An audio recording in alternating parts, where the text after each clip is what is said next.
Salut à toutes et à tous.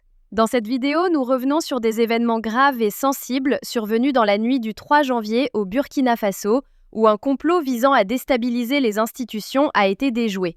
Contrairement aux rumeurs et aux spéculations qui circulent, nous allons nous appuyer ici sur des éléments concrets, notamment des vidéos et des faits vérifiables, afin de comprendre ce qui s'est réellement passé, comment ce projet a été neutralisé et ce que cela révèle du contexte politique et sécuritaire actuel.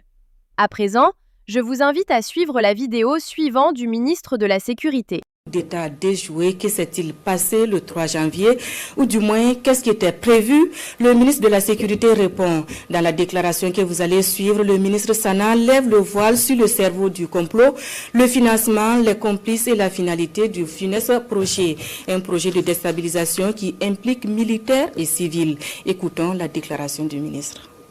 Avant tout propos, permettez-moi de rendre un hommage mérité à l'ensemble des forces de défense et de sécurité, à l'ensemble des volontaires pour la défense de la patrie, à l'ensemble de toutes ces populations résilientes et patriotes qui se battent jour et nuit pour que le Burkina Faso reste debout. Grâce à leur résilience, grâce à leur détermination, grâce à leur abnégation, le Burkina Faso restera debout malgré toutes les adversités. Prompt rétablissement aux blessés. Pour ceux qui nous ont quittés dans cette guerre d'honneur, je réitère l'engagement ferme du gouvernement à ne jamais les oublier. Que la terre libre du Burkina Faso leur soit légère.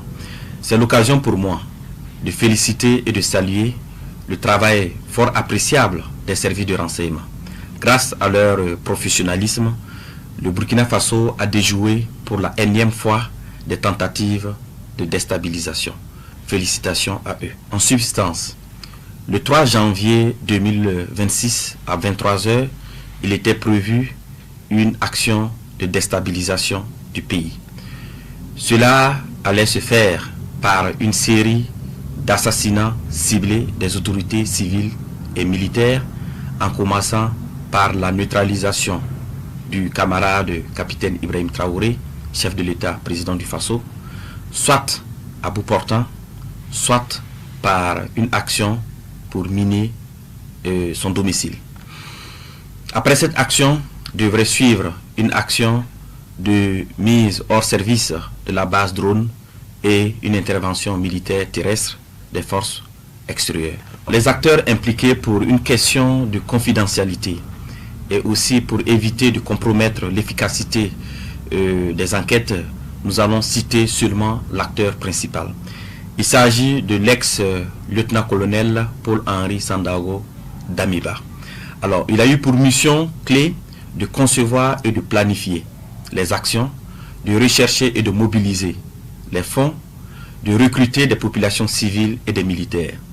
Les militaires avaient pour mission de coopter d'autres militaires, de mettre en place des groupes d'action avec des missions bien déterminées. Et les civils devraient mobiliser des populations, leurs adeptes, pour que après l'action militaire, ils puissent mobiliser leurs adeptes pour pouvoir soutenir l'action militaire. Ce qui est important aussi d'apporter comme élément d'information auprès des populations, c'est les sources de financement. Il s'est de souligner qu'une bonne partie du financement provient de la Côte d'Ivoire, dont la dernière opération s'élève à 70 millions. Alors, je tiens aussi à souligner que les interpellations se poursuivent, ainsi que le démantèlement des réseaux.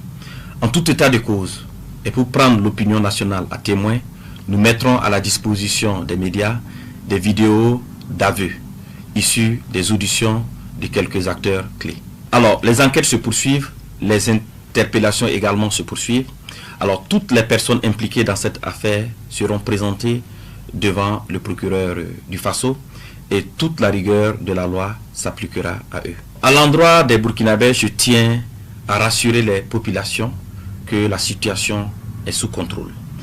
Je les invite à rester sereines.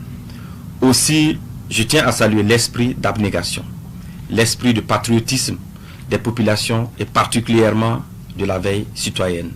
Cette énième mobilisation des populations pour protéger leur leader, le camarade capitaine Ibrahim Traoré, témoin de leur détermination à soutenir la marche irréversible de la libération du Burkina Faso des chaînes de l'impérialisme. Je lance aussi un message d'unité nationale, de cohésion sociale et d'appel à vigilance accrue aux populations pour renforcer la veille stratégique de lutte contre l'impérialisme. C'est l'occasion pour moi d'appeler l'attention des populations à faire montre de discernement dans leurs activités quotidiennes pour éviter d'être auteurs ou co-auteurs ou complices des projets funestes de déstabilisation de notre pays en dénonçant tout comportement au numéro indiqué. Alors, je souligne cela parce que dans les investigations, de nombreux citoyens civils ont été également interpellés parce qu'ils ont été utilisés naïvement pour faire des courses ou pour transmettre des commissions par-ci, par-là. Et donc c'est pour cela que je tiens réellement à ce que les populations soient vigilantes, à ce que les populations fassent montre de discernement dans leurs activités quotidiennes.